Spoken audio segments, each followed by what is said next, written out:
And happy Thursday. Thank you for tuning in here today, live and on demand on Blaze TV, radio, and podcast. I am Steve Deace. Aaron McIntyre and Todd Erzin are here with us. We invite you to join us as well. Let us know what you think about what we think via the stevedeace.com inbox. Steve at stevedeace.com is how you can email us. You can like us on Facebook. More on them in a second. Follow us on Twitter at Steve Deace Show. And then check out the free speech alternatives to both of those platforms, where all of us are going to end up here sometime between today and very shortly, I would guess. Over on Parler at Steve Deace, and then look for Steve Deace, again, DEACE. Just look for Steve Deace on MeWe. That's the free speech alternative to Parler. Also, check out our YouTube channel. That is growing. More and more content getting posted there. YouTube.com/Steve Deace. Also, my new book, A Nefarious Carol, is out now. It is selling well. Thank you very much. Let's keep it going. I've appreciated all of the kind words about the book as well. It is a sequel to the 2016 book, A Nefarious Plot, which is increasingly more and more prophetic. And we're going to turn that into a movie later this year. The sequel book, A Nefarious Carol, is out now. You can get your copy at Amazon.com. If you've had a chance to already read it or listen to the Audible version and you loved it, please consider leaving us a 5-star review. Those help to grow within the Amazon algorithm. They'll promote it more if they see more people like it. So thanks to all of you for all of your kind words and all of you that have purchased a copy. Get yours today if you have yet had a chance to do so. I know last year was bad, but some good things came out of last year, like our good friends over at Built Bar, and they are launching a brand new flavor right now. And as soon as I heard about it, I went to my sales rep and I said, dude, I got to get hooked up with that. Because you guys know, what is my favorite food? Do you guys remember? Pumpkin spice. That's my favorite flavor. Out of the oven, chocolate chip cookies. Gooey chocolate chip cookies. Oh, yeah. That is my favorite food. Which means, therefore, I also like what? If I like it gooey, therefore, I probably also like what a lot? Pumpkin spice. Cookie dough. And I do like pumpkin spice. And pumpkin spice cookie dough. There is a brand new chunky chocolate chip cookie dough flavor at Built Bar. Now, I have not yet had the chance to try this, but I have tried all of the other flavors. And if it's anything approaching that, on top of the gooey goodness of cookie dough, yikes. So if you are looking for healthy options this time of year, but you don't want to sacrifice taste, how about Built Bar? Less than 5 grams of sugar per bar, less than 160 calories per bar, less than 5 net carbs per bar, the texture of a candy bar. You have never had a protein bar this good, up to 20 grams of protein in every bar. They're well into the 20s now in different flavors, all covered in real chocolate. You don't want to miss out. Go to BuiltBar.com, B-U-I-L-T. That's BuiltBar.com, and use my name, last name, Deace, as your promo code, DEACE, to get 20% off at BuiltBar.com. There's a lot happening right now, and we're going to spend the entire show talking about it. Later in the program, I posted something up on our MeWe page, Steve Deace on MeWe, just before the show went on the air, inviting comments, because I want to know what you think. Last night, I posted a link to how you can just follow me on Parler on my Facebook page. Facebook's quote-unquote independent fact checkers flagged it as fake news. And the reason that they gave us was because Parler essentially is racist because they won't ban all the people that Facebook doesn't like. I can't even post a link now, and it's a fact check. The time is dwindling. I mean, if you're sitting in the front office at the Blaze, or you're sitting at your home office right now with your kiddos, if your belief system's anywhere close to mine and you're anywhere on that spectrum I just articulated, make sure you got your pictures off of there, right? You don't want to have the day that you come in and that's where all your family photos are and your account's closed and now you can't get those back. You know what I'm saying? Okay. Start counting every day that you are on Facebook and Twitter as a bonus from this time forward, because the time is coming we all won't be. And that is why today, after what happened last night, that's a clear warning shot, man. That's a clear warning shot. All right. I know you've been busy this morning. You may not have even been able to see the news that Facebook and Instagram have now completely banned Trump from those platforms. There we go. This is coming. All right. We're all gone. All of us are. So every day you're on there, count it as a bonus. No, and it also means at this point, it's probably not even worth trying to game plan what will not get you banned, and just say whatever you want. Breathing, existing, thinking differently. That's your crime. And so that's why this morning I decided, after what Facebook did last night, even though my Facebook page has about 130,000 followers and my MeWe page has less than 8,000. We're all going to end up over there anyway. So if you don't have a MeWe page yet, right now is a good time to go get one. Because I want to know what you think. Look up Steve Deace at MeWe, just like it sounds, MEWE. Look up Steve Deace at MeWe. You're going to see the post at the very top of my page. I want to know your thoughts about where we are as a people in a country in the shortest amount of words that you can articulate it. And we're going to share as many of those as we can later on in the program. Just again, look up Steve Deace at MeWe.com. I have a lot to say this morning. I woke up burdened with a heavy heart. Felt a little bit like what I felt like last March when I woke up and just felt compelled that somebody's got to call BS on what's going on right now with these doomsday models and all this data that hasn't been vetted. And I guess it's going to have to be somebody like me to do it. And I have a similar conviction that I want to share this morning after yesterday's events. But before we do that, let's look back on what happened while we were away. What happened while we were away, brought to you by storming the Capitol. Extraordinary moment. I don't know what else to say. Anti-Kavanaugh chanting, and then Ronnie, let's turn around and look at the door here. And then this moment, just as they did at the Capitol, rushing to the top of the steps of the Supreme Court and now besieging the front door of the Supreme Court. Sorry, wrong video. If you see anybody from that cabinet in a restaurant, in a department store, at a gasoline station, you get out and you create a crowd. And you push back on them. And you tell them they're not welcome. Wrong video again. Sorry. I want to be clear in how I characterize this. This is mostly a protest. It is not, generally speaking, unruly. But fires have been started. Ain't alive, I'm having a bad day. Please, show me where it says that protests are supposed to be polite and peaceful. Actually, I changed my mind. Those are the right videos. Apparently, when you lock people in their homes, take away their jobs, tell them they can't go to church, applaud while race baiters cause $1 billion in damage rioting all summer, then tell those same people they're crazy for believing the election, their only nonviolent recourse for pushing back against the madness, wasn't 100% on the up and up, this happens. Apparent pro-Trump protesters gathered in Washington, D.C. yesterday for a rally as a joint session of Congress met to count the Electoral College delegates and all but seal Joe Biden's win from November.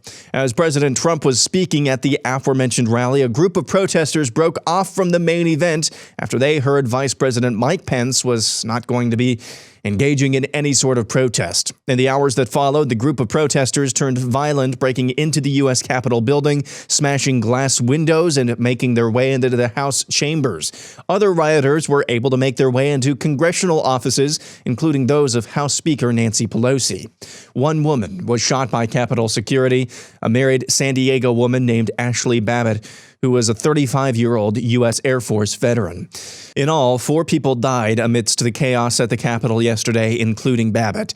The joint session temporarily concluded before the House resumed activities last night. And that's what happened while we were away.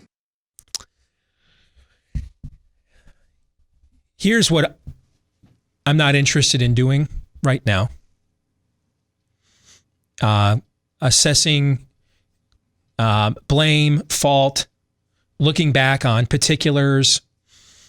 I'm going to let other people do that. I think,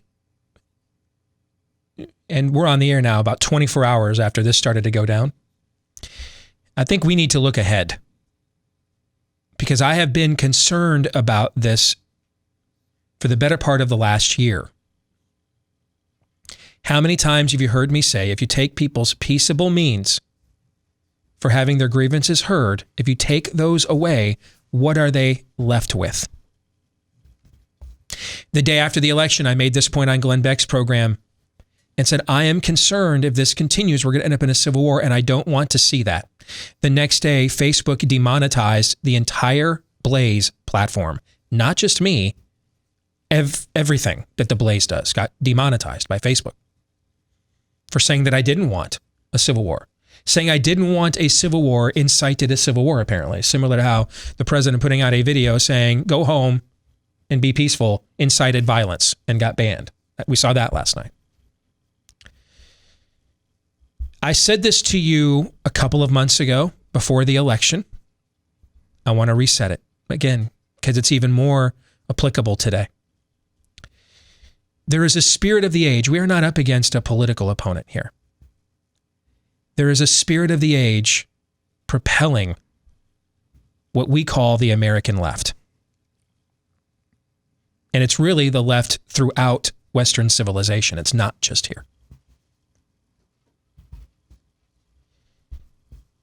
This spirit of the age hates American exceptionalism. This isn't a cynical Democratic Party using race-baiting language or class warfare language in order to win elections. But then when they win elections, I mean, why did Hillary say she couldn't win the Iowa caucuses twice? Because I'm not a socialist, right? Because in the end, they all may talk a good game. The Clintons like their money, right? The Clintons like their money. Nancy Pelosi likes that designer ice cream that she gets to go on James Corden's show and brag about eating in her $1,500, $3,000 refrigerator, right? Mm-hmm. See, they love to use these groups for power when in reality, what they want is just to sit in the box seat behind home plate instead of the Republicans. They're not calling the shots anymore. The elements that they cynically incited in order to gain power, they're in control now. And they represent a spirit of the age. This spirit of the age does not want to exchange power in America. It wants to end America. It wants the end of America. And for a long time, I struggled with, and we used to say this on the show a lot, why are they picking fights with people who own all the guns? And then it dawned on me, you guys remember the show? I came in that one day? I do. It dawned on me, the answer is they're not stupid. They're doing this on purpose. They want more of what they saw yesterday. And that spirit of the age, is disappointed that you didn't bring your guns. These forces are out to smash all of your stained glass windows, to destroy all of your statues, your history, to erase your way of life. And it's really not that they hate America. You know, on the road to Damascus, when Saul is confronted as he's on the road to persecute Christians in Antioch, when he is confronted by Christ, Christ does not say, why are you persecuting my people? Christ says, why are you persecuting me? Their enemy isn't the Constitution or the Declaration of Independence. The spirit of the age, Lord Nefarious's enemy, is the God your rights come from. And the spirit of the age will be like the Most High. And the spirit of the age will sit on that throne instead.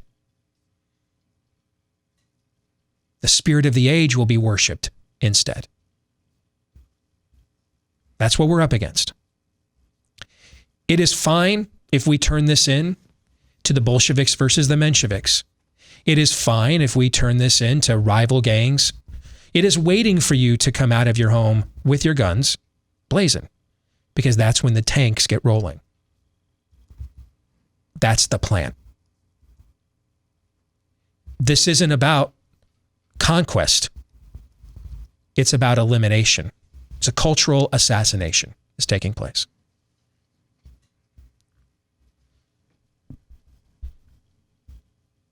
What's going to happen here? And yesterday was an omen of everything I've been warning about. is that if there is not a vehicle by which people believe their grievances can be heard, or could even maybe, I don't know, win every now and then, they will take the law into their own hands. The citizens of Gotham City didn't turn to a vigilante in a cape and cowl because the police were doing a bang-up job keeping the streets safe, but because they weren't.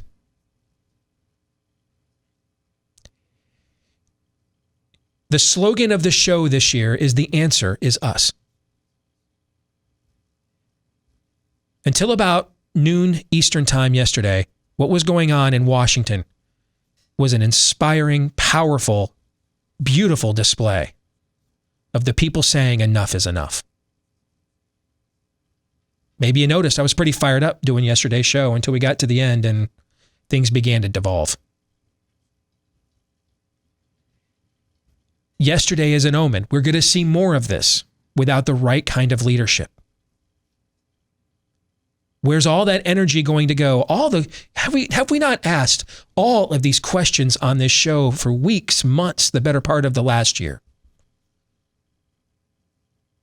Steve, you've been saying this stuff almost your entire career. Forget about just this year. That is true. Yeah. This is what I mean by revival or bust.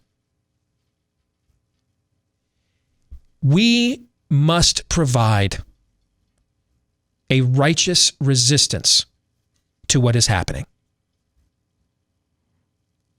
We are not going to out-radicalize them. We're not going to out-hate them.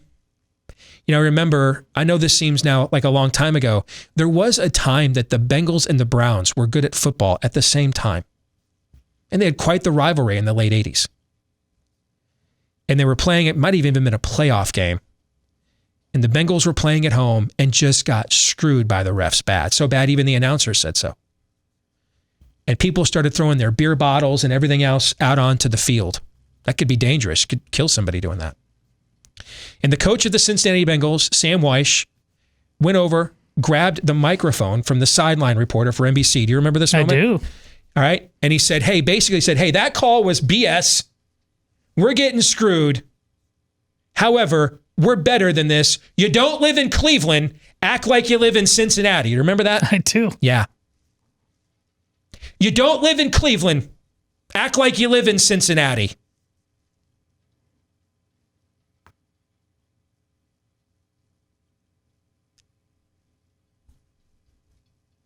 How do we form a righteous resistance? I wish I had one of Glenn's trademark chalkboards in front of me. If I did, I would write one word. Meekness. Meekness. What does that word mean? I didn't know what it meant for a long time. Former pastor of mine, just a great guy, he's retiring soon. Pastor Bob. Used to have him on my show. Pastor Bob's a hulk of a man. 6'3", 6'4", broad-shouldered, the kind of presence that when he walks in a room, you think, better come correct. He casts a tall shadow, and he takes none of your BS, like none of it. He's also one of the most gentle souls at the exact same time I've ever encountered. I have never been more kindly and painfully rebuked, probably, than at times, a time or two by Pastor Bob, who used to lend me his pulpit. Bob was a veteran, MP in Korea. So, I mean, his job was to be the badass that policed the other badasses. This is not a shrinking violet. I saw Bob take on fights in our community for righteousness pastors of far larger churches would never touch. I got an email once from a source telling me that the Republican National Committee, this is right before the 2008 caucuses, the Republican National Committee was sending an attorney here to meet with some key Christian leaders on behalf of Mitt Romney to basically try to get them to fix the outcome of the caucuses so Huckabee couldn't win. And this source of mine, who was invited to the meeting, sent me the invite. It was going to be at a Perkins restaurant in the back corner I showed up with Pastor Bob, man, and we crashed that meeting. We were sitting in those chairs before these guys showed up and the attorney showed up. And man, you could have seen what's it look like when somebody starts crapping bricks. That's what it looked like. Bob was and is an example of meekness. And he taught me that meekness is power under control. Power under control.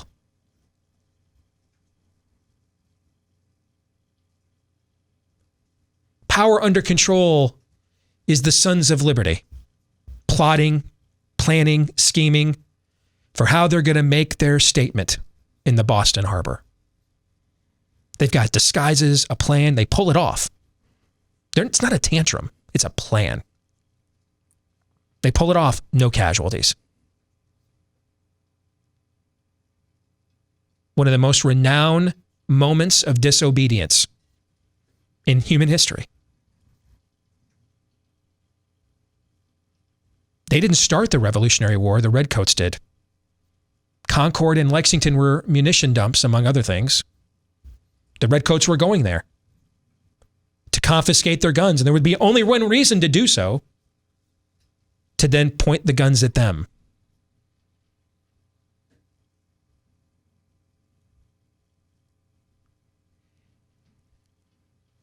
A tantrum is not meekness. That doesn't mean anger, passion. That's not what we're talking about. The results of our actions. You know a tree by its fruit. We need power that's under control. What does that mean? Because if we don't learn meekness in our time, you know, if I would have come in here that first week of pushing back on COVID-19, and if I had told you folks, if you don't listen to what I'm saying, you won't be allowed a Christmas. Your kids won't get to go sit on Santa's lap this year. You won't be able to shop for your kids' Christmas gifts in any mall in this country without some Chinese face diaper. They won't even let you in. If I had said that the day after we launched 15 days to flatten the curve, I wasn't even thinking that at that time, by the way. But if I would have said this is where we'll be in the next 9 months, what would everybody have said? Madness. You're nuts. And yet, here we still are with Christmas in the rearview mirror. This thing, as of what happened yesterday, is going to decelerate even faster. We need to recover power under control. Most of yesterday was that. I mean, I watched videos of people singing the national anthem and stuff together. But then it lost control.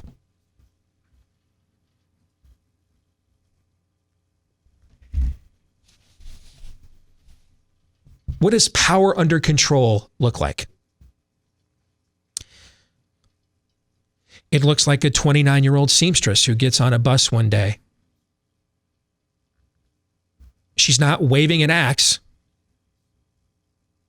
She's not storming the MTA. She gets on the bus and says, no. No. No.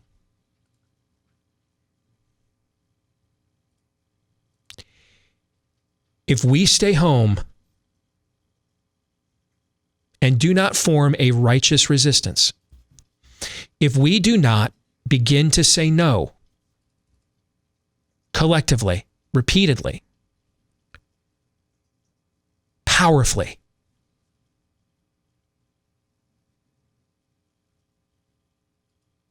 what will happen if we do not provide the just, righteous resistance? An unrighteous one will emerge instead. And that will play right into the enemy's hands. And when I say enemy, folks, I'm not talking about Nancy Pelosi. I'm talking about a real enemy. An agent of chaos, one who plays for keeps. One who's trying to lure us into Gotham City Bay. Two cultures on rival rafts, both wired with bombs to go off. Which one is more justified to blow up the other? That's the play, folks. That is the play. The reason why I have called out on this show many times in the past year, why are those of you with your guns staying in your homes? Did I tell you to go out with your guns? Did I ever say that? No. No. But I would presume you own those guns and believe in the Second Amendment. I mean, really, the point to owning a gun is to hopefully not have to use it, right? Right. Unless you're a hunter. But the real reason for the Second Amendment, the real reason it's there is so that it never has to be accessed. It's a constant reminder to government. Don't go too far. It's an insurance policy. Typically, though, cashing in insurance policies happens after a calamity has taken place, right? A car accident, a fire, a death. Something bad is usually precedes the cashing in of an insurance policy, right? Yes. Yeah. So the goal is to never have to do what? Use it. Use it. Yeah.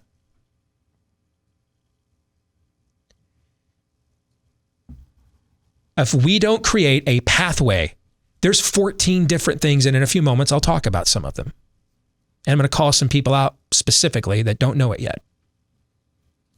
But there's 14 different ways and paths for us to go that don't require joining them in a zero-sum game.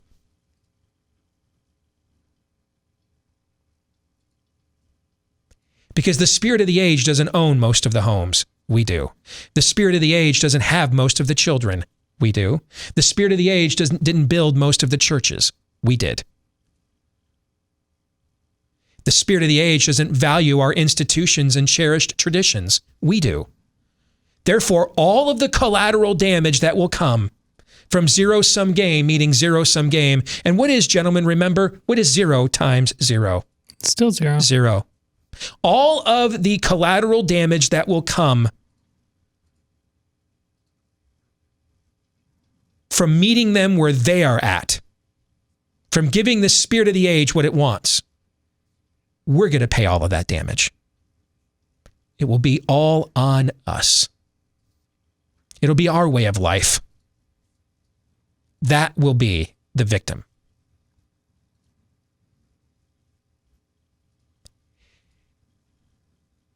Meekness. The power that is under control. The power that says, here I am. I can do no more. May God have mercy on my soul.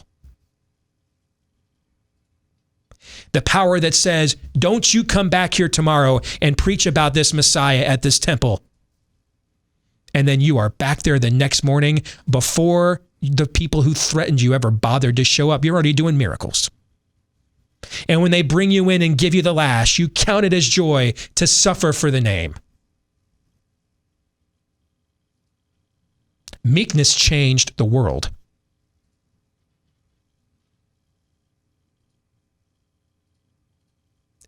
Changes it now. Power. Power that is under control.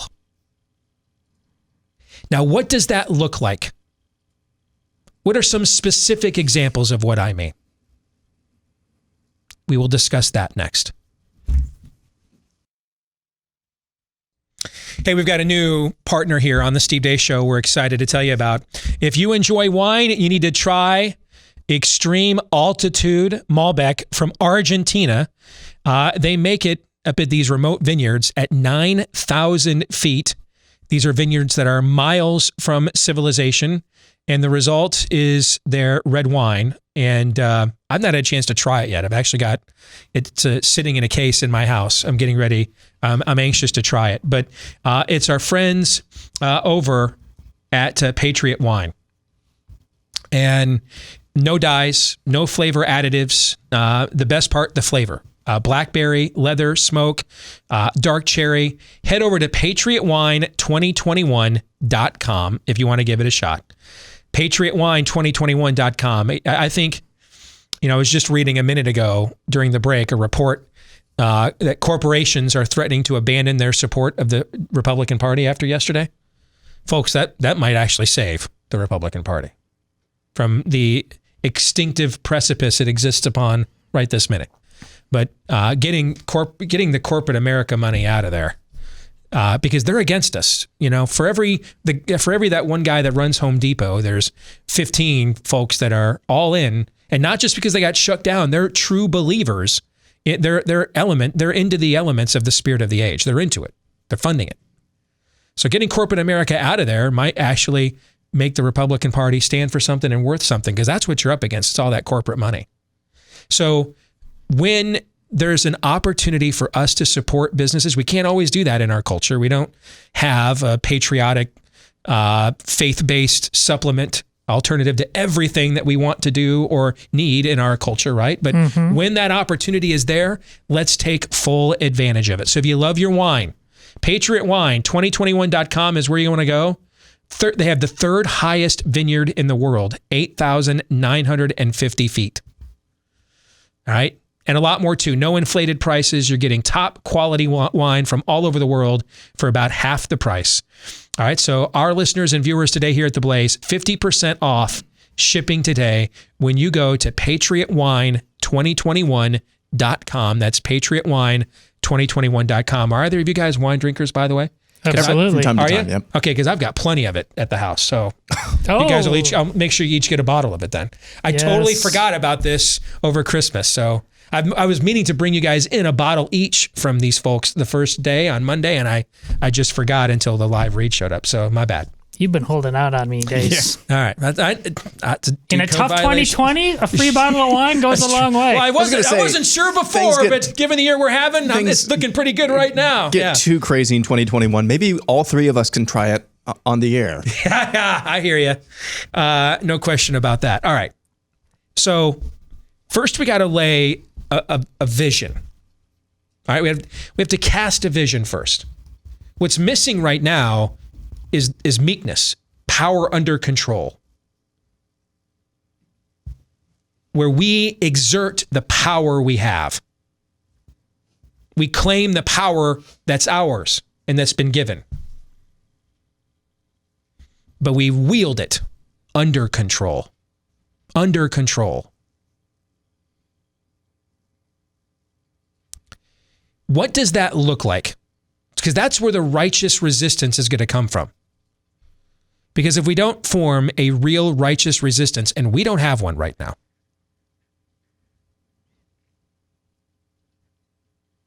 and it looks like very soon, in about 2.5 weeks, actually less than 2 weeks now, the one person you had in office that was your instrument of resistance, right?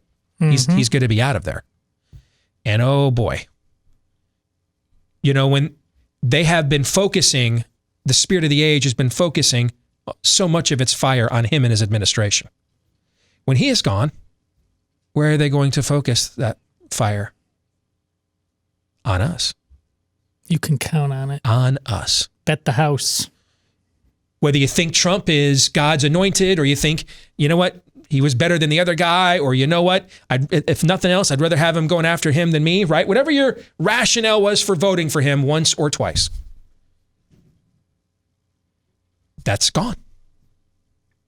You won't have that insulator, speed bump, protector, whatever you think Trump is. You won't have that anymore. Gone. So your final conduit into the system, gone.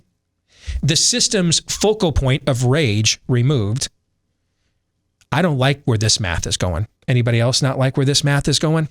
Agreed. So unleashed on us, people wearing our uniform, frustrated, nowhere else to go, unleashed. That's math I don't want to do. But you're going to do it. It's not a guess, it's a promise, unless something changes. You are absolutely right. I agree. Let's stop kidding ourselves. We're going there. If you think Trump going away makes it better, you're wrong. I told you that even before the election. He's actually been holding the Republican Party together, not the other way around. Here's what needs to change. We need a righteous resistance of meekness. Let me give you some specific examples of what I mean. Ted Cruz is a good friend of mine. I like him. But frankly, Ted, we don't have time right now for you to game plan out whether Trump runs again in 2024, whether you should run. We don't have 4 years to think about this because I don't know that we have 6 more months of being able to anticipate. I can get up in the morning, go to work, and not face some form of confrontation or dysfunction in the culture. I don't know that you even have 6 months, let alone let's wait for the 2024 primary. Ted Cruz needs to challenge Mitch McConnell for Senate Republican leader in 5 minutes tomorrow. Or Rand Paul, pick a name. You know why I went with Ted? Because here's what I don't want to do. I don't want to come on here and say, here's what needs to be done, but I'm not going to ask any of the people I know or myself to do any of it. So if you don't like Ted Cruz, you want it to be Rand Paul, I don't care who it is, but it's got to be somebody. You can't replace something with nothing. It's got to be somebody.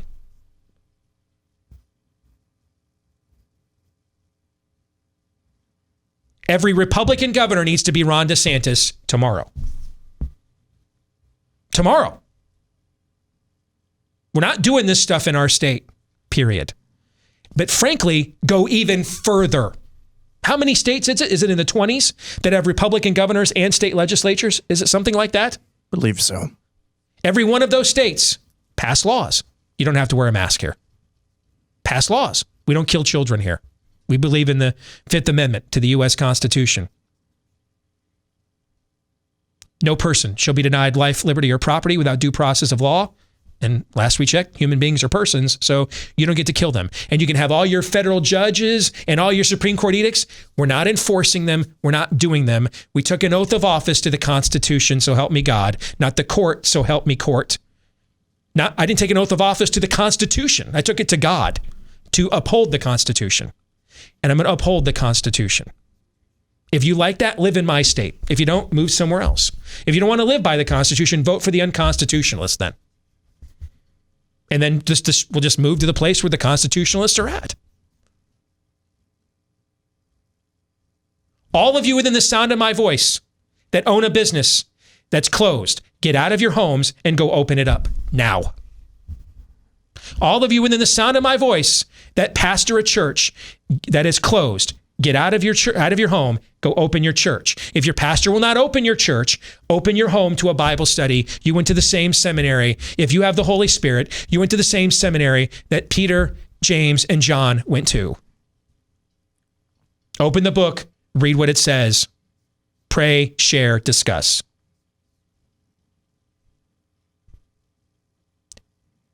It is time for us to step into the people we were called to be. Look at what Dave Portnoy is doing over there right now at Barstool. You know, we've talked a lot about character the last few years. Dave Portnoy, dude's even a Michigan fan. We have a lot in common. I can't listen to it, dude. I like him on a personal level, but it's like, who's the guy that did the Pulp Fiction movie? Who's the Quentin Tarantino? Yeah, Dave Portnoy is Quentin Tarantino's script incarnate. I mean, I grew up with a Navy sailor dad. I played sports all my life. Until the 7th grade, I thought the F-bomb was like my middle name, okay? But dude, he uses it like the conjunction. It's distracting to me. I can't listen to it. Which is exactly what happens at a bar stool in a lot of bars. But you know what, though? God bless him for what he's doing for business owners across the country. See, that's character. We're focused too much on, did I look at the chick in the yoga pants? Did I have too many glasses of wine? Did I drop too many F-bombs? It doesn't mean, by the way, that those things don't matter. They do, but they're not preeminent. They're not preeminent. You know, the 10 Commandments are in an order, okay? What's the hierarchy of values here? What was more important, that Ulysses S. Grant smoked too many cigars, drank too many bourbons, dropped too many F-bombs, slept with too many women, or that he was really good at killing Confederates to preserve our way of life at that moment? What was better? What was more preeminent at that time, do you think? Abraham Lincoln thought the latter. Quote, he fights. Yes. Samson had a freaking executive card to Canaanite brothels. He was the Trump of the day. Maybe. Yet his final act, plunging the temple of Dagon, the fish demon, face down in the dirt. Give me the guy with the F-bombs who gets off his ass and gets his hands dirty and helps people over those of us, though, who speak the Queen's English and couldn't be nicer, but do nothing at all. The great evangelist D.L. Moody was once confronted by a woman, concerned that he was too brash at times, maybe too pugnacious like that Luther guy. He looked at her and he said, I like my way of doing something better than your way of not doing anything.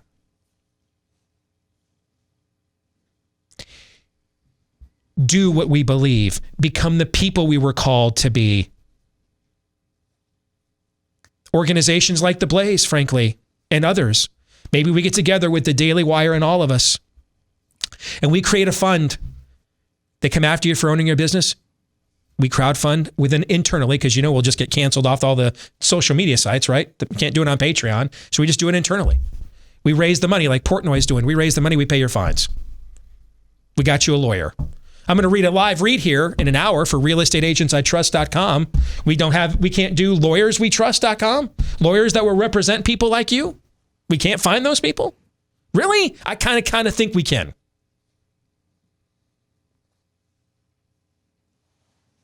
We are all in this together. We're going to hang together or we're going to hang separately. We either are a counterculture or we're no culture. We either are an economy of scale or we will be evicted from the economy of that we're currently in. The answer is us. It is time to do what we believe. It's great that you marched on Washington yesterday. Today, get up, march on your business and open the doors. March on your school, open the door. You paid for it. Power under control. You teachers don't want to teach? Then we'll just teach our kids ourselves. What school did Abraham Lincoln go to? The fireplace in his house. He kept the Union together. It is time, folks. It's been past time. It is time to accept your birthright as Americans. It is time for us. What are we trying to conserve as conservatives? How did these traditions occur? How are they established and preserved and passed down? Passivity? No. Thuggery? No. Meekness. Power under control. We will no longer comply with this. We will no longer obey this.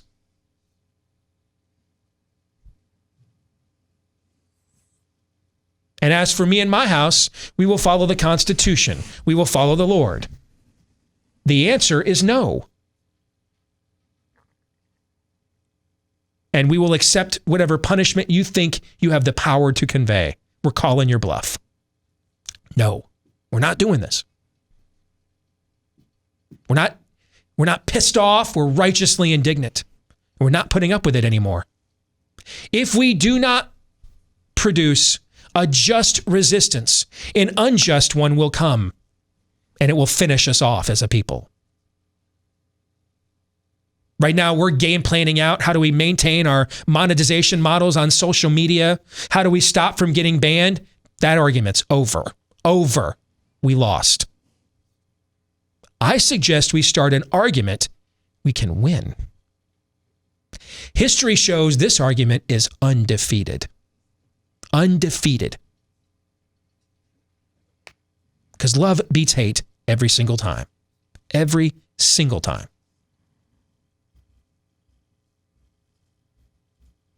It's time. In many respects, we're like Aragorn, who is afraid of his nature and refuses to accept the mantle of his ancestors. And the kingdom of Middle-earth falls deeper and deeper and deeper into the throes of Sauron as a result. While Aragorn takes on an alternative identity and lives out in the shadows doing random acts of goodness. But there's no leader. There's no leadership. Until the time comes that the doors of the Black Gate are open and everything's coming out of that now. Sauron is about to get real. And that is the moment now where Aragorn must accept the sword. It's not a sword, it's a symbol. Become the man you were called to be. Become the woman you were called to be. Become the American you were called to be. We will not comply any longer. And it's not because we hate you, but because we don't. Because we love you enough to stand up to this, to say no. To show a world that doesn't deserve it what love is, because God showed me, who didn't deserve it, what it was first. The answer is no. The answer is no. We will not abide, we will not obey, and we will not hate.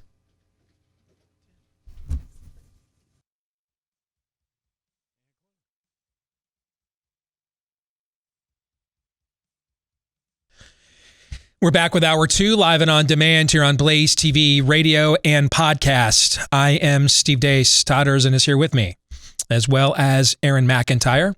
If you want to let us know what you think about what we think, steve@stevedeace.com is how you can email us. That's DEACE. Go to our new MeWe page. We're going to be delving into some of your thoughts there. That's the free speech alternative to Facebook, which is where we're all going to be ending up here pretty soon. Go to MeWe and search for Steve Deace. All right. And you, by the way, there's probably a private and a public page. You want the public page. I don't do anything on the private page there. It's just there so I can establish a public page. You're looking for the one that has 7,000 followers on it. All right. So MeWe.com, just like it sounds, search for my last name, Steve Deace. DEACE. Also follow us on Twitter at Steve Deace Show, over on Parler at Steve Deace. Check out our new YouTube channel, youtube.com/Steve Deace. Those of you that love the podcast, we love you too. Please, we ask though, cement your affection for the show by hitting that subscribe button if you haven't done it already, and especially leaving us 5-star reviews, because the more of those two things that happens, the more the algorithms help the show to grow. And we have been very thankful to the thousands upon thousands of you that have done one, if not both of those things already. Let's hopefully keep them coming. This part of the show brought to you by our friends over at Home Title Lock, who are urging you not to get a crash course in home title theft, because it can ruin you financially. Here's how that crime happens. The legal titles to our homes are all kept online these days, where they can be hacked. A cyber thief will then find your home's title, forge your signature as what's called a quitclaim deed, stating that you have sold your home to them. And then they take out loans against your home and its equity. And you often don't even know about it until it's all gone. Maybe even get a late notice or a foreclosure notice in the mail. Thankfully, Home Title Lock protects you, because your mortgage lender, your home owner's insurance cannot. And even if, in the unlikely event, Home Title Lock, with their virtual barrier, someone were to penetrate it and get a hold of your home's title, they will spend up to $250,000 in legal fees to help restore your home's rightful place to you, which is pretty indicative of the fact that they're pretty confident they're going to be able to protect your home's title. All right. Go to HometitleLock.com right now. Register your address to see if you are already a victim at HometitleLock.com, and then use the code RADIO for 30 free days of protection. That's the promo code RADIO at HometitleLock.com. Well, I had a lot to say to open the show. I will have more to say as the show continues, but I want to pause for a moment. We're going to find out what those of you in the audience, your thoughts of where we are as a people and a country after the events of yesterday. But Todd and Aaron, I want to give you guys the floor now. You have been listening for the last hour. Mike is hot. You're up. Aaron, go get him. Well, it's difficult to distill down a number of thoughts here. As far as the topic at hand here, there's a fundamental disconnect with the commentary class and the political class on the right with their own constituency. We have talked about this ad nauseum, guys. ad nauseum ever since. So it's been over 5 years now since I've been on this show. We've talked about this ad nauseum, a fundamental disconnect. But there's something even deeper going on here. There's something even deeper. Even some in the commentary class, the punditry, those on platforms like this in some regards, there's a fundamental disconnect. I keep saying that phrase because I want to underscore this. What happened yesterday, you can condemn the violence without condemning the people, or at the very least, the tenor and the mood and the outlook, which brought some of them, not all of them, but some of them to do that. Some of them just wanted to watch the world burn, Mr. Wayne. Because at this point in our country's history,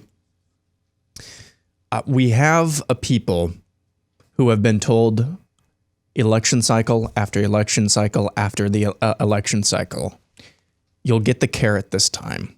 You'll get the carrot next time. You'll get the carrot next time. You didn't get the carrot next time. They won this time. But that just means you have to try harder next time to get the carrot.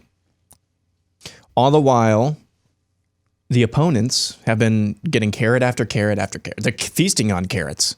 In fact, they're breaking the stick. They're not playing by the rules. They're not gonna let a measly old stick and a driver get in the way of them and their carrot. I was talking to somebody today who I have a vast amount of respect for and I love, and I asked them point blank if Facebook banning Trump from his Facebook pages and Instagram pages was the right thing to do. And eventually we got to the point in the conversation where it was, well, if you want to change behavior like this from big tech, you need to organize, you need to win an election, and then you need to pass a law, because that's how things are done in this country. I agree, that's how things are supposed to be done in the America that once was, but that's really not how things are done in this country. The way things are done in this country are this. You have a group of people who buy into the spirit of the age. They riot and they riot and they loudmouth and they loudmouth and they demagogue and they demagogue and they get unelected judges to make laws, and then they riot some more and they laugh at you and call you a racist for decrying the riots. And then once they see that they've lost an election, the next election, they make it so that it's impossible to believe that election was on the up and up. And then they laugh at you as your party tells you you're crazy for believing that the election was not on the up and up. That's how politics are done in this country right now. And that's why people are angry. Justified anger is not the same as necessarily justified rioting. There is no justification for a riot. A riot is a riot. But what I'm seeing right now, unfortunately, is the spirit of Cornelius Fudge. And yes, I'm going to make a Harry Potter reference here, so you can send your emails to steve@stevedeace.com. We'll stick with that. Cornelius Fudge is the Minister of Magic at the time when the big baddie in the Harry Potter movies comes back from the dead, essentially, Voldemort. Cornelius Fudge, because he is the Minister of Magic, he doesn't want to admit he's in charge of the wizarding community. He's at the top chain of command of the wizarding government. He does not want to admit how it will change his reality if indeed the big bad is really back. He doesn't want to admit that. It's kind of human nature. If you're in a position of leadership, if you're in a position of leading people, or at least trying to influence people, you don't want to admit when reality has been changed, or at least your reality has been changed drastically.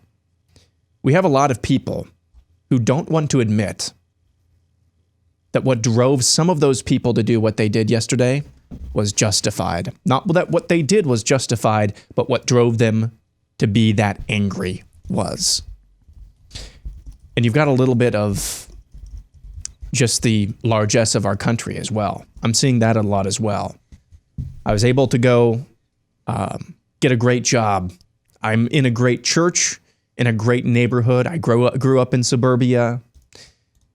I've never really had to get my hands dirty. And I'm afraid of what that might look like and how I might feel. So you've got Cornelius Fudge, and you've got a whole group of people who just have never gotten their hands dirty and don't want to and are afraid of it. And that's what we're seeing right now.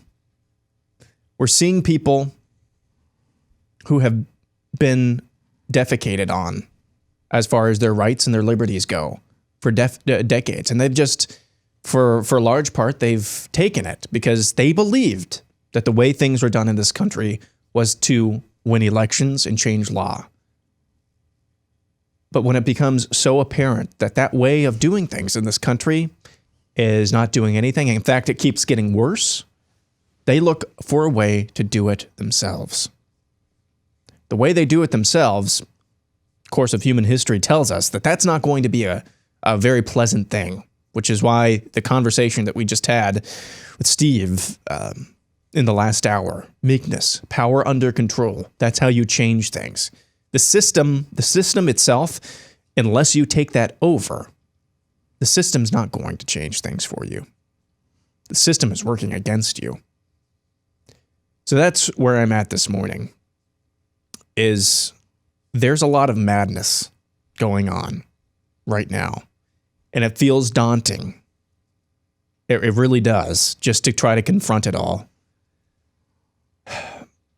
But I would leave with this, and I know this is something you've repeated often, Steve. There's no back door at the Alamo. If you think this is icky, guys, war is upon you, whether you wish it or not. It's upon you. You can't get away from that fact at all. I need to let Todd talk here. You cannot get away from that fact. Do not be afraid. That was my closing message from 2020. It's my opening one this time. You're going to get your hands dirty.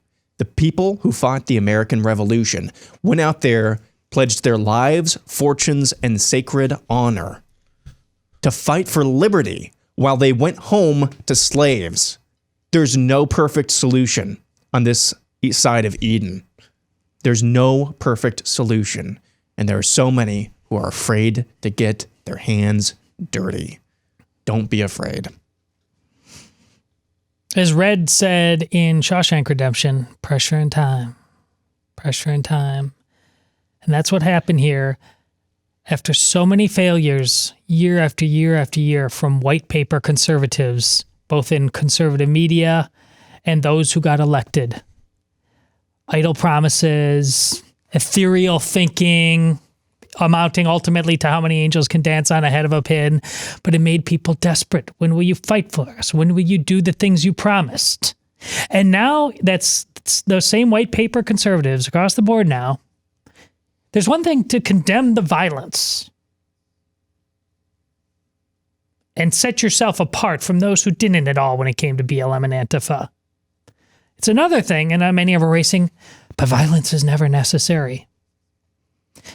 When you say things like that, you belittle everything you caused by never doing anything and pushing people to this point.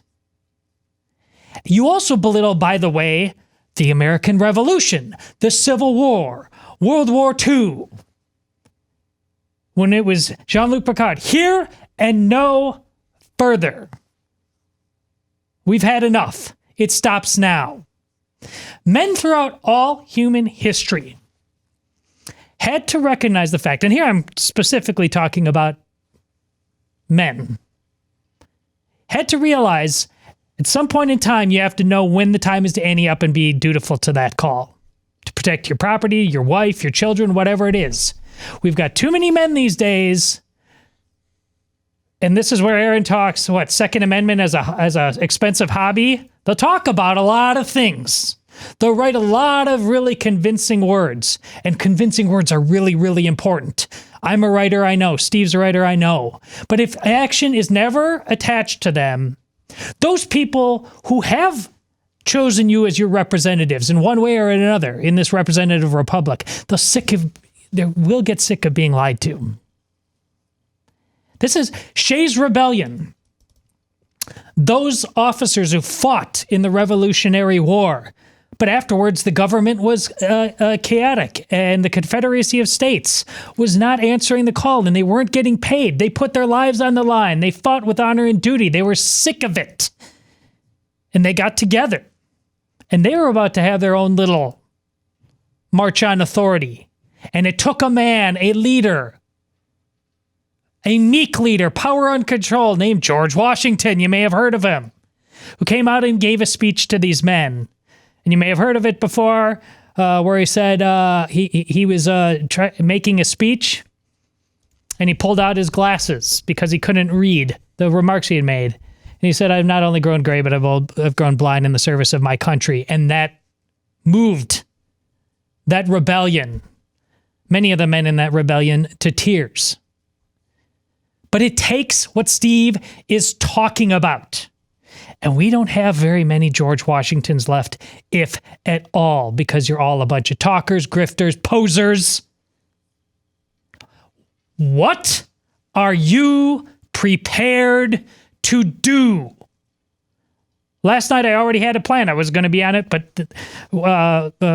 whether the news cycle was what it was or not, but I still cut out the time. I got on a Zoom call because in my particular school district, and it's not being shoved down the throat like it did in bigger ones and more urban ones, but already post BLM, the talk about critical race theory, and certain, even in a district like mine, there's certain people, they just got to go there. I got on. And not only did I get on the monitor, I spoke. And it was time to speak. What I said is this always causes more problems than solutions, needing to check these boxes. People use this for advantage. They use this to corner people, not to actually stop any bullying, but to actually ramp up the bullying. If you've got good people in this district that you trust, you don't have to worry about having a new policy. Bullying is bad whether it's done to or by black, brown, white, whatever. And I talked about the golden rule. Treat others as you would like to be treated. No one came back at me. They know, like I said yesterday, our arguments are better if we will make them, if we will stand and fight. What are you prepared to do, Steve? Let's get to some of your thoughts from the people. And I posted this before we went on the air, and I did it via our MeWe page. If you're not on MeWe, I'd urge you to join because you're all getting banned from Facebook. Okay, that's going down. But MeWe is the free speech alternative to Facebook. And I just posted, I wanted to know what you folks are thinking. No filter, other than if you say some magic words I can't say here, or I'm asked not to say here on the Blaze. But I'm just going to listen. And I want America to listen. I've not screened these comments. I'm just going to share them. Evan Curl says this could be the Boston Tea Party, Boston Massacre, and Lexington and Concord wrapped in to one. William Miller. Yeah, people are upset. They are protesting. Many have no idea how to have their voices heard, nor what else to do. Gary Anderson says we can always count on government to do exactly the wrong thing. With an approval rate of around 11%, we have elected a group of people to represent us that are complete failures. I thought it was ironic yesterday. I guess it's okay to say thug again now. I mean, I always thought it was, you know. But Mitch McConnell yesterday, Cocaine Mitch, we won't put up with thugs in the people's house or something, or in the Senate. I'm like, dude, I totally agree. I mean, there's already enough thugs in the Senate as we speak. They put up with you there. The last thing we need to do is import any more. Couldn't agree more. I think we all agree. Don't let any more thugs into the Senate. There's already enough. Veronica Krogan says, I can handle losing. What I can't handle is the absolute refusal to look at evidence of voter fraud. The same people who keep telling me we can vote our way out of this madness are the same ones saying there's no fraud to investigate. That's a great point. They're content to let cheating continue and thus saying we don't care if we ever run things ever again. History shows it's bullets or votes. And we're beginning to show by our actions that votes won't matter. Bone Barker. Is that a real name, by the way? If it is, I can promise you, if that's your name, you are either the president of a Fortune 500 company or a real badass, because that's a name when we were kids that would have gotten everybody's attention, right? All right. Is this the beginning of taking our country back or the beginning of the end?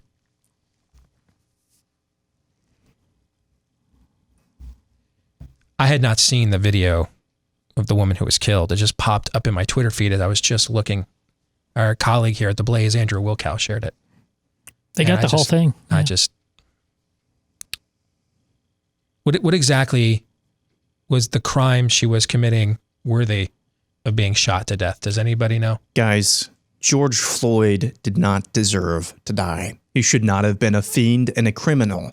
He did not deserve to die. She shouldn't have been breaking glass. Yeah. She didn't deserve to die. Yeah. I don't know why this is so tough for some people to understand. I mean, Capitol Hill security can't tackle a woman? Really? You guys just, if she gets through the glass and she's unruly, you just can't tackle her? Handcuff her? Taser? You had to go right to shoot her in cold blood? Really? See? That's what I said to you last hour. They're waiting for you to bring your guns, because that's when they're going to bring the tanks. Meanwhile, in the exact same news cycle, I can't remember his name, the gentleman who was shot in Kenosha, then the case was just... Yeah. The Blake case? Blake, thank you. The guy with the knife that apparently everybody keeps leaving that out, and the sexual assault charge or whatever it was. They are purposely in press reports in this 24-hour news cycle while this is going on. They're saying he did not have a weapon. Yeah. If you don't think people are storming that Capitol because of lies over and over and over and over again like that, you do not understand who and what is complicit in all this. I thought the monologue Tucker Carlson had last night, I thought was just gold. I shared it on my Twitter feed. I'd urge everybody to go and to watch it. BD Kowalczyk says, we the people no longer have representation or a way for our grievances to be heard and addressed.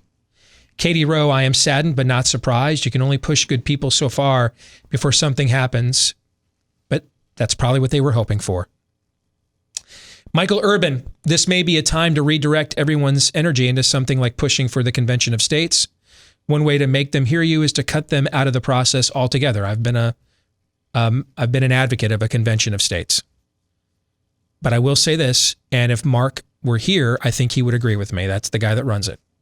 He's a buddy of mine, and I love him. If we have to establish some basic principles now, we're far further down the rabbit hole than we were even when the Convention of States began to gather steam. Meaning that they'll just deplatform the Convention of States. You don't exist. You see what I'm saying? No, yes. So we have some fundamental issues that we have to address here. Fundamental issues. Joe Pop says, is there really any chance that pipe bombs found at Democratic and GOP DC headquarters were not Antifa? I have no idea. I don't know. And I just went through a year where I exposed the fact that Anthony Fauci and the CDC has been lying to you, using their own data, by the way, has been lying to you for months and months and months. And it didn't seem to make much of a difference.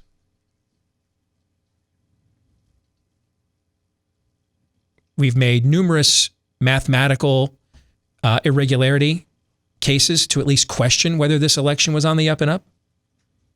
Nobody seems to care. So, yesterday there were a lot of people. I saw our good friend Billy Hallowell, pray for peace. I disagree. Pray for truth. Let's let I did Ali Stuckey's podcast before I came in here today. And she did to me what I often do to other people, and I found out I don't like it. She lives in Texas. One of my best friends is Congressman Chip Roy from Texas, right? And he was on the opposite side of me on this 12th Amendment issue. And so she brought up some of his arguments and asked me to respond, which is fair. I've tried to make my points without pitting myself directly against my friend who's not here to answer for himself, right? Needless to say, if I thought Chip's arguments were right, I'd have his opinion, right? Yes. I don't agree with his opinion, though.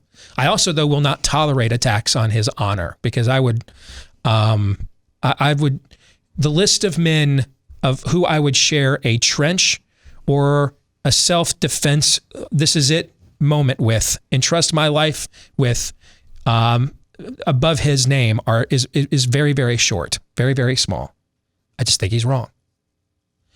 But she brought up some of the examples that he and others have brought up, saying, well, if there was voter fraud, how did this happen?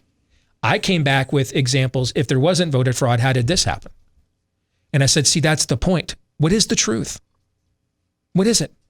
Maybe it is true that Trump is just uniquely unpopular, and that explains these anomalies. I have an idea. Let's find out. Let's let the truth have its way. Let's let the truth out. We don't seem very interested in truth anymore. We have had a decade or 2 decades of awful, awful school public shootings, always that spark arguments about the Second Amendment afterwards. And then we had the worst of them all. And it was an angry white male. This would seem to be the one of them all that the guys that are for gun control would want to pin on us forever, right? Motive, who cares? We don't care. We don't care. I said to Allie, the government said last year there's aliens. I remember when V came on when we were kids, man. The whole country stopped to watch that show. If Reagan had come out the following week after Diana ate the mouse, right? One of the most famous scenes in television history in the 80s, maybe next to who shot J.R. Ewing.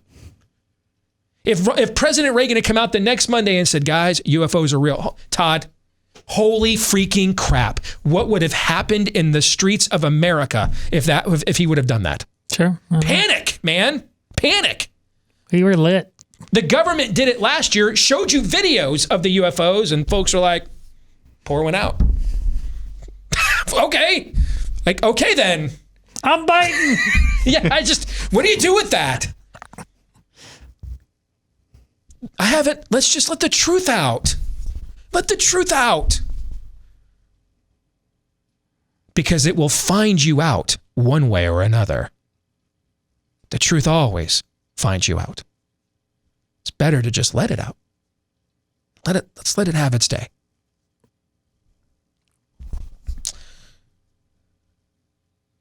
Ed Listert says there's no easy answers, as we all know, but the end of the Republican Party is a good start. I believe as true conservatives, we must begin to teach our children the truth about who we are, faith in God, our true history, and why we believe in the Constitution. Chris Erskine says a riot is the language of the unheard, or so we were told all summer. Nancy Van Giel, we are hanging on by a thread. I can only see 3 options ahead of us. The first is to go along with the new America and do nothing but comply. The next is just all-out warfare, which is neither good viable options, not to mention terrifying. The last is what I heard you talk, one of the things you talked about on Glenn's show last night, which is essentially creating sanctuary states, which is something I talked about last hour. In states where we have control, we exercise the power of control, but we do it under control. But we just say, we're not doing, if I wanted to live in California, that's where I'd live. But I don't. So I live here, and we're going to do this instead. Thank you for your opinion. Keith Kennan says, freedom cannot be squashed. If it cannot be found in this nation, it will be found elsewhere. If this government chooses not to protect it, it will lose the greatest commodity it has, of free people. You know, these people seem really incensed, on the edge, extreme, irrational, right? Very. I've not screened any of these. I did that on purpose, by the way. I'm just reading them in the order they were posted. I went back to the 2 hours ago when I posted this on my MeWe page. There's hundreds of comments. I'm just reading them in order. They're just tired. Haven't Alan run into Iverson. a Ted Kaczynski yet. No, they're just tired. They're tired. Yep. You're right. More of your commentary here in a moment. All right, back here on the Steve Deace Show, John Daniel Davidson from the Federalist will be joining us here in just a second to be talking about the monologue Tucker Carlson gave last night, which I referenced earlier. We're going to get some more of your feedback on MeWe as well. But hey, if you're going to get into the real estate market, even in good times, you want to make sure you can find a real estate agent you can trust. But especially right now in these unprecedented times. Bing. There you go. We did it again today. Make sure you can find a real estate agent you can trust. Now, of course, no one is going to put out a website, realestateagentsyoucan'ttrust.com. Like, which agent's going to volunteer? Yeah, I can't be trusted. I won't keep my promises. I won't work hard. But Glenn Beck and his associates did do a website, thankfully, called realestateagentsitrust.com. So the ones that you can trust. Tired of real estate agents that talked a good game but then didn't deliver the results that were promised? Glenn and his people didn't want you to suffer the way that they did. So just about anywhere in the country, you can find an agent whose track record of success has been proven, fully vetted, and that's why they want to refer them to you. On this website, the name kind of says it all. realestateagentsitrust.com. Again, that's realestateagentsitrust.com. Let's bring him on here, John Daniel Davidson over at the Federalist. John, it's good to have you back here with us on the Steve Deace Show. Brother, how are you? Doing well. Thanks for having me. I watched Tucker Carlson's monologue last night. I know it caught your attention as well, John. I thought, and I'm not a big cable news viewer, even though I work in this industry, most of it disgusts me, is useless, just makes me angrier. So I consume very little conservative media outside of where I work or my Twitter account to keep up to date. I try to keep up with Tucker's show as much as I can because I think it's frankly one of the few on cable news that is interested in the substance of something rather than just what my particular narrative or angle is. I thought his monologue last night captured the essence perfectly of the events of yesterday. What were your thoughts?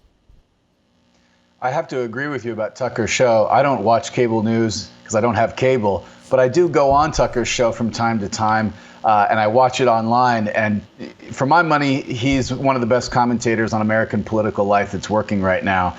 And I think that he often cuts through the noise and gets to the heart of the matter. And I think that's what he's done here.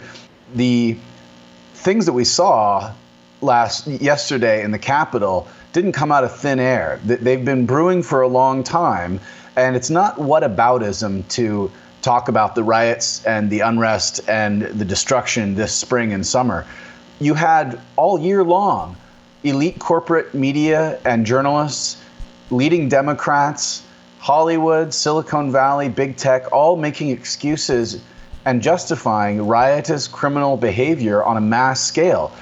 So no wonder some people get the idea that if you want to be heard, well, that's what you do, and that's okay.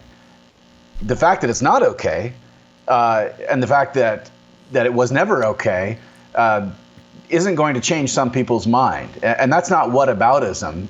That's being consistent. I think that the people who condemned the riots this summer, most of them were condemning the mob yesterday, as they should. I'm glad you brought up that distinction because I have mimicked and mocked mercilessly whataboutism on this show. But whataboutism is using what other people have done wrong you don't like so that you can then therefore emulate and mimic that. And it's self-justification, essentially, is what whataboutism is. Holding you accountable to your own standard and your own words, that's not whataboutism at all. That's integrity. I mean, I look at the montage every day we start our show here with a montage of what happened in the news since our last show. And our producer, Aaron, that you talked to before you came on, cleverly put forth a series of videos where he was talking about the Capitol being stormed. And it was all stuff that we've seen the left do in the last few years over Brett Kavanaugh, et cetera. It's, the riots that we saw this summer, et cetera, et cetera. And what has happened here is you have taken people that you told have no viable voice. And if they don't want to accept that a man can have a period, then they get up one morning and their Facebook page where all their family photos and videos are kept is taken away and gone. And they can't recover those because they're a miscreant and a terrible person, right? And you've told those people that if they work in certain industries, they can't get accredited. You've told those people they can be shunned, treated as second-class citizens. You decided to change the rules of engagement and turn politics now into a zero-sum game where we don't just try to metaphorically kill each other at the ballot box and then when the vote is over, we just go back to being Americans and we'll see you next election. May the best man win. You decided to turn this into 24/7, zero-sum game. I win, you lose. You decided to turn it into that. And then you made people sit home with their businesses all summer long while they watched the 14th funeral for a guy who should not have been choked out, but also isn't a saint because he once pointed a gun at a pregnant woman's stomach. So we watched 14 of those funerals, and those were called peaceful protests. And then the people who pulled those off, those riots, they got decals on a lot of your sports teams that you watched later in the year, and they got celebrated and elevated. This is all learned behavior. I don't know why any of these leftists are condemning any of this. They keep telling us they want us to be more like them. Didn't they get what they wanted yesterday, John? Well, that's what, the media likes to talk about, how Trump's normalized certain things, and he's broken our norms. And our norms. The media is the one who has normalized rioting as somehow an acceptable thing. One of my colleagues went through and chronicled something like 30 of the most egregious instances of media personalities and leading Democrats making excuses for the rioting, saying that these aren't really riots, or they are riots, but they're justified. And, Chris Cuomo on CNN saying, show me where protests have to be peaceful. Well, when you normalize that kind of behavior, you should expect that kind of behavior. And the point is, you should never normalize it. Whether you agree with the underlying complaint of the rioters or not is totally irrelevant. The only difference between, and I know some people are uniquely disturbed that this was the U.S. Capitol, but I don't view the U.S. Capitol with the same veneration that I view churches. But some people are saying, well, this was different. This was different because this was the U.S. Capitol, and these people are trying to foment insurrection. Well, the main difference is that these people had a different thing that they believed. The Black Lives Matter rioters believe something that's not really true, which is that there's systemic racism in this country and that police departments are killing a disproportionate number of black people. That's not true, but they believed it. And as a result, they stormed city halls, they took over police stations, they burned down churches, they destroyed cities. The pro-Trump rioters that mobbed the U.S. Capitol yesterday believe something that's not true also, that the U.S. election was stolen. They also believe that there was mass amounts of fraud and irregularities and broken laws in the election. That is true. So both of these groups have certain beliefs, some of which are true, some of which aren't. The only difference is that the beliefs of the Black Lives Matter rioters happen to be beliefs that our elite media, Hollywood, big tech, corporate America, and the Democratic Party support. That's the difference. As long as there's a two-tiered justice system, and that's applied to who gets platforms, who gets voices, who gets to speak, who goes to jail, who does not, as long as that exists, we are going to, unfortunately, foment more of this. And to me, I think what needs to happen, as I talked about at the beginning of the show, John, and I'll leave you with this and get your take on it. We have to have a righteous resistance vehicle where people believe that the folks doing so will actually defend them, will actually stand up for them. Because right now, they don't have one. They have a political party that they think, and I tend to agree, hates their guts. And that's who represents them. They can't go to City Hall. It's probably closed. They can't go to the church. That's probably closed. See where I'm going with this? As long as we don't have, and I've used the fighting and hockey analogy on this show a million times, the reason why there's fighting in hockey is because these men will then use their sharpened sticks against each other instead. So you let a pressure valve out, and the minute there's blood or one guy gets dominant or the other, they break it up. And the pressure's been relieved, back to the game. And right now, we have no pressure valves at all. None. And it seems as if whatever spirit of the age is propelling the current left is actively seeking to remove those pressure valves because they want this pressure cooker instead. I think there's some truth to that. I mean, these people who stormed the Capitol yesterday are not going to disappear. They're not going away. They're still Americans. They're still here. They're still going to vote. They're still going to stage protests. Hopefully, they don't stage riots. But the idea that we have to learn to live together is one that the left has given up on, and I'm afraid that the right is now giving up on as well, or at least a portion of the right. How can you live with people that won't live with you? How does that work? Right? Exactly. You wanted the culture wars. Well, you got Donald Trump. You called the Tea Party terrorists.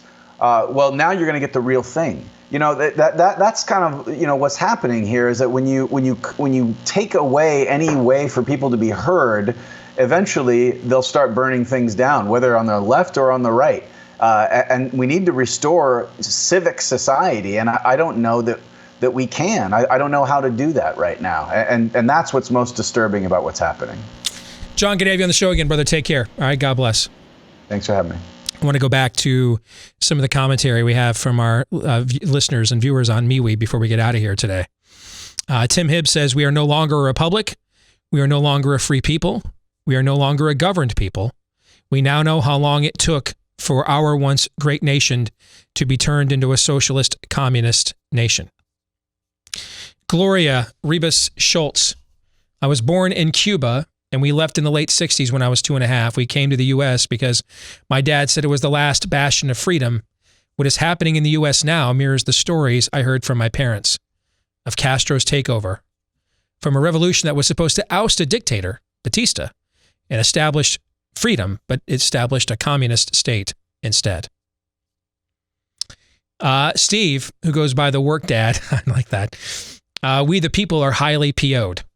What you witnessed yesterday sent a clear message that the people still hold the power, consent by the government, or consent by the governed. Government needs to fear us, not the other way around. You may not like that. Actually, that's pretty much what Thomas Jefferson said, though. Greg Bryson. People are PO'd. Our political system is broken. Those elected to public office to work for we the people, they're just there to get paid by lobbyists. It's time we evict the career politicians, enact term limits.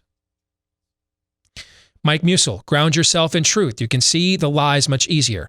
Understand and accept the sovereignty of God, even in dark times, and accept that maybe God is judging us as a nation.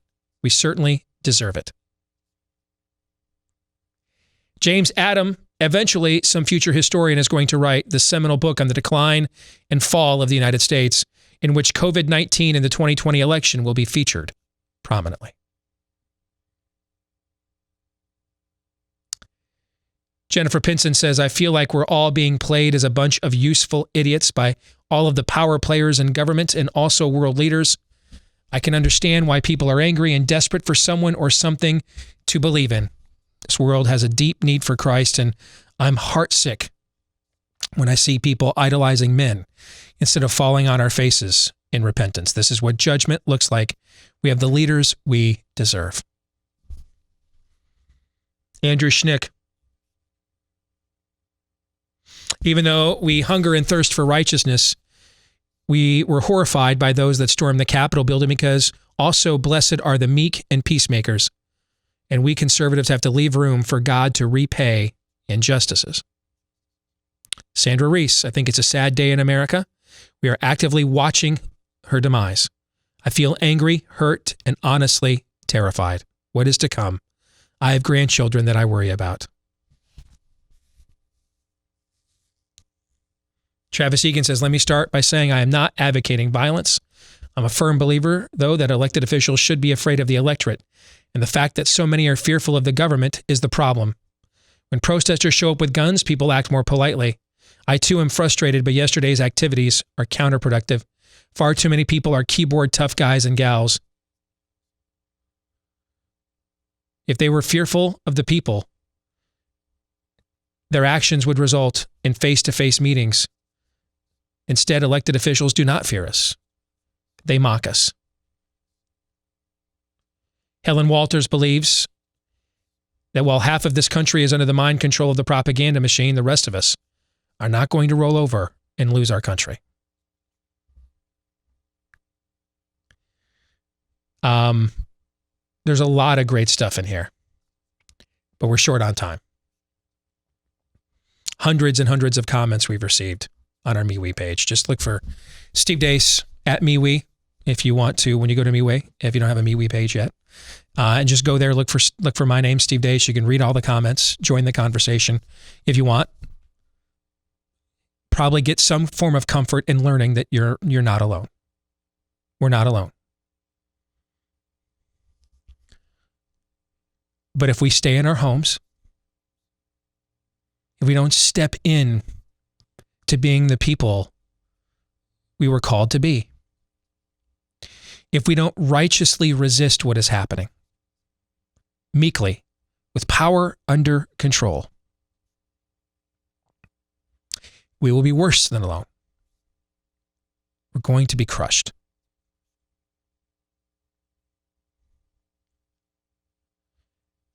I've had a lot of existential conversations in conservative media over the years, and a lot of people with a lot bigger platforms than me,